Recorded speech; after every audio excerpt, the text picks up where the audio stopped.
কিভাবে এরকম Facebook status video তৈরি করবেন সেই প্রসেসটি আপনাদেরকে আজকে ভিডিওতে দেখিয়ে দেব। তো চলুন সরাসরি আপনাদেরকে দেখিয়ে দিই। তো সরাসরি চলে যাবেন আপনার যে ফেসবুক অফিশিয়াল অ্যাপ রয়েছে, সরাসরি ফেসবুক অ্যাপে ক্লিক করে দিবেন। ক্লিক করার পর তারপর এখান থেকে উপরে এরকম অপশন দেখতে পাচ্ছেন যেখান থেকে আপনি পোস্ট করেন, তো সরাসরি এখানে ক্লিক করবেন। ক্লিক করার পর আপনাদের সামনে এরকম পেজ চলে আসবে। তারপর এখান থেকে দেখতে পাচ্ছেন ফিলিং আপনার যে মোড রয়েছে, তো এখান থেকে আপনি যে কোনো একটি মোড সেট করে দিতে পারেন। তো এখান থেকে আপনি লাভলি সেট করে দিলাম। তো সেট করার পর তারপর এখান থেকে আপনার এটা একটা স্ক্রিনশট দিয়ে নেবেন। তো এখান থেকে আমি স্ক্রিনশট দিয়ে নিলাম। দিয়ে নেওয়ার পর তারপর সরাসরি চলে যাবেন ইনশুট অ্যাপে। তো ইনশুট অ্যাপে আসার পর তারপর এখান থেকে দেখতে পাচ্ছেন ফটো নামে যে অপশন রয়েছে, সরাসরি এখানে একটি ক্লিক করে দিবেন। তো ক্লিক করার পর তারপর এখান থেকে একদম কর্নার একটি অপশন দেখতে পারবেন, ক্যানভাস নামে যে অপশন রয়েছে, সরাসরি আপনারা এখানে একটি ক্লিক করে দিবেন।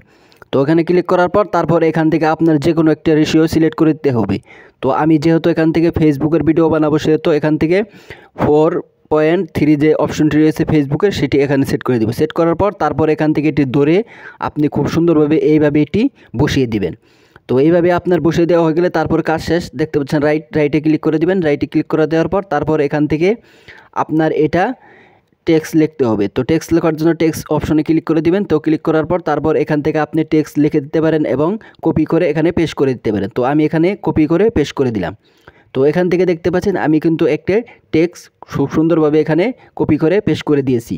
তো এই টেক্সটটি এখন খুব সুন্দর সাজানোর জন্য এটা এভাবে ধরে আপনি যেভাবে আপনার ভালো লাগে সেভাবে বসিয়ে দিতে পারবেন। তো টেক্সটের উপর ক্লিক করলে এডিটে ক্লিক করে তারপর এখান থেকে আপনি চাইলে কিন্তু এখান থেকে এডিট করে নিতে পারেন। তো আমি এখান থেকে এটা এইভাবে একটু এডিট করে দিচ্ছি। তো এডিট করা হয়ে গেলে তারপর এখান থেকে দেখতে পাচ্ছেন কালার নামে যে অপশন রয়েছে, তো এখানে ক্লিক করা দেওয়ার পর তারপর এখান থেকে আপনি যে কোনো কালার কিন্তু এখান থেকে সেট করতে পারবেন। তো এখান থেকে যে কালারটি ভালো লাগবে সেটি আপনি কিন্তু সেট করতে পারবেন। তো এখান থেকে আমি এটি ব্ল্যাক কালার সেট করে দিব। তো সেহেতু এখান থেকে আমি সাদা কালার সেট করে দেওয়ার পর তারপর এখান থেকে দেখতে পাচ্ছেন লেখার নামে অপশন রয়েছে, তো এখান থেকে আপনি যে কোনো লেখা দিতে পারবেন। তো এখান থেকে নিচে যে অপশন রয়েছে, তো এই লেখাটি আপনি দিয়ে নেবেন, তাহলে এখান থেকে আপনার লেখাগুলো ভালো লাগবে। তারপর এখান থেকে রাইটে ক্লিক করে দিবেন। তো রাইটে ক্লিক করা দেওয়ার পর এখান থেকে আপনার কাজ কিন্তু মোটামুটি শেষ। তারপর এটা আপনি এইভাবে ধরে খুব সুন্দরভাবে মাজা বরাবর আপনি এটা বসিয়ে দিবেন। তো বসানো হয়ে গেলে এখান থেকে আপনার কাজ শেষ। তারপর দেখতে পাচ্ছেন উপরে এক্সপোর্ট নামে যে অপশন রয়েছে, সরাসরি এখানে একটি ক্লিক করে দিবেন। তো ক্লিক করার পর এখান থেকে এটি সেভ হয়ে যাবে। তারপর আবার ইনস্টিটিউট আসার পর ভিডিও আইকনে একটি ক্লিক করে দিবেন। তো ক্লিক করার পর এখান থেকে নিউয়ে একটি ক্লিক করে দিবেন। তো ক্লিক করার পর তারপর আপনি যে ফটোটি করেছেন সেটি এখানে আনবেন। আনার পর তারপর এটা এখান থেকে কমপক্ষে 15 সেকেন্ড করে দিতে হবে। তো এখান থেকে আমি এটা 15 সেকেন্ড করে দিলাম। তো এখান থেকে এটা 15 সেকেন্ড করার পর এখান থেকে আপনার কাজ শেষ। তারপর এখান থেকে আবার দেখতে পাচ্ছেন ক্যানভাস নামে অপশন রয়েছে, এখানে ক্লিক করার পর তারপর এখান থেকে আপনার যে ফেসবুকের এসইওটা রয়েছে, তো এখানে এটা সিলেক্ট করতে হবে।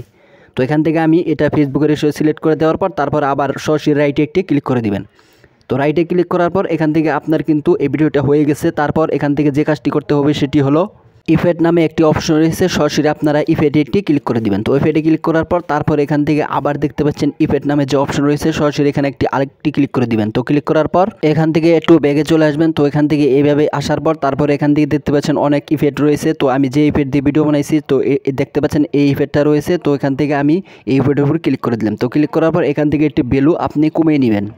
তো এখান থেকে ভ্যালু কমিয়ে নেওয়ার পর তারপর এখান থেকে রাইটে একটি ক্লিক করে দিবেন। তো ক্লিক করার পর তারপর এখান থেকে এটি আপনি সরাসরি এটা পুরো ফুল করে দিবেন। তো ভিডিও 15 সেকেন্ড রয়েছে, তো ভিডিও 15 সেকেন্ড এটা আপনি করে দিবেন। তো এখান থেকে 15 সেকেন্ড করে দেওয়ার পর তারপর এখান থেকে আপনার কাজ শেষ। তারপর এখান থেকে আপনি যে কাজটি করতে হবে, আবার দেখতে পাচ্ছেন ইফেক্ট নামে অপশন রয়েছে, তো ক্লিক করে তারপর এখান থেকে এটা এসে তারপর এটা আপনাকে ধরে তারপর এটা বসিয়ে দিবেন। বসিয়ে দেওয়ার পর এটা এখান থেকে খুব ছোটো করে নেবেন, তাহলে বিষয়টা দেখতে কিন্তু অনেক ভালো দেখাবে। তারপর এটা করে দেওয়ার পর তারপর এখান থেকে দেখতে পাচ্ছেন আপনার যে মিউজিক সেট করতে হবে। তো মিউজিক সেট করার জন্য আপনি এখান থেকে দেখতে পাচ্ছেন অডিও নামে যে অপশন রয়েছে, এখানে একটি ক্লিক করে দিবেন। তো এখানে ক্লিক করার পর তারপর এখান থেকে দেখতে পাচ্ছেন মিউজিক নামে যে অপশন রয়েছে, সরাসরি এখানে একটি ক্লিক করে দিবেন। ক্লিক করার পর মাই মিউজিক এখানে ক্লিক করার পর তারপর এখান থেকে দেখতে পাচ্ছেন আপনার গ্যালারিতে থাকা যে মিউজিকগুলো রয়েছে, তো এই মিউজিকগুলো আপনি এখানে সেট করতে পারেন। তো এখান থেকে আমি একটি মিউজিক সেট করে আপনাদেরকে দেখিয়ে দিচ্ছি। তো মিউজিক সেট করা হয়ে গেলে তারপর এখান থেকে দেখতে পাচ্ছেন মিউজিক সহ সব কিন্তু এখান থেকে ওকে হয়ে গেছে।